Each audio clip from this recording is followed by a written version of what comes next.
guys, that's so basic. Kita langsung aja ke intinya. Kalian tahu nggak sih sejarah singkat tentang Tugu Cornelis Castellane yang ada di Jalan Pemuda Depok? Apaan tuh? Kalian nggak tahu? Kalau misalkan nggak tahu, langsung aja simak video ini yuk, biar kita sama-sama belajar. Tugu Cornelis yang sekarang berdiri bukan tugu yang asli. Maka sebagian orang mempertanyakan nilai dan arti historinya. Emang kapan sih tugu itu dibuat?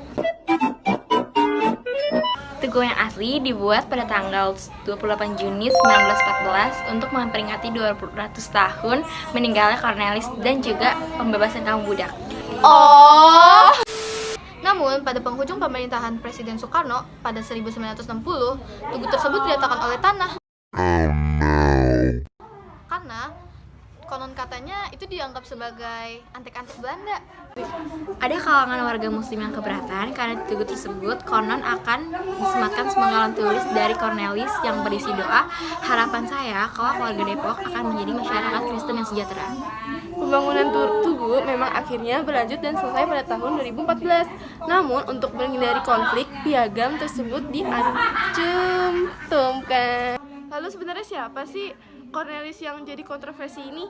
Berasal dari situs IELTS cek, Cornelis Castellane berasal dari keluarga Kristen Protestan di Amsterdam. Lalu, pada usia 17 tahun, beliau berlayar ke Hindia Belanda dan sampai di Batavia pada tahun 1675. Dengan bantuan suami bibinya, beliau dapat magang di kantor perpustakaan Dewan Pengurus VOC. Karena dilacak pencakatan, karirnya terus menanjak hingga pada usia 51 tahun. Kedudukannya di bawah setingkat penguasa tertinggi. Ia telah menjadi seorang saudagar rusa. Sebagai tuan tanah, Cornelis sangat memperhatikan kesejahteraan budak-budaknya dan telah mempersiapkan surat wasiat. Saat ia meninggal, ia ternyata akan memerdekakan budak-budaknya apabila memenuhi syarat, yaitu dengan syarat mereka harus menjadi Kristen. Sebanyak 120 dari 150 budak menuruti ajakan tersebut dan maka mereka dimerdekakan. Setelah mundur dari VOC pada tahun 1691, ia mencoba usaha lain di bidang pertanian dan perkebunan dengan membeli banyak bidang tanah di daerah Senen dan membangun kebun kopi, kebun gula, pabrik tebu, dan bangunan tempat tinggal, bahkan kebun binatang.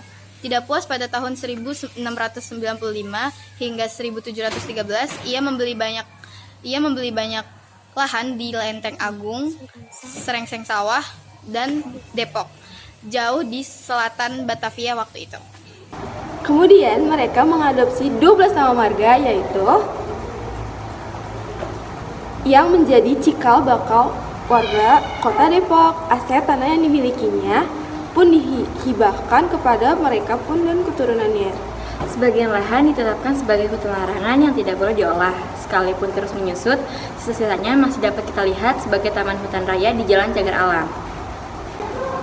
Nah, untuk menggarap tanahnya, maka Castellane harus mengambil budak dari bagian timur Nusantara.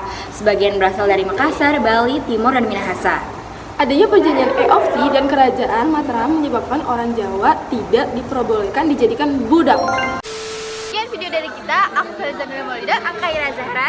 Aku Jessica Florencia. makasih yang udah nonton, dadah!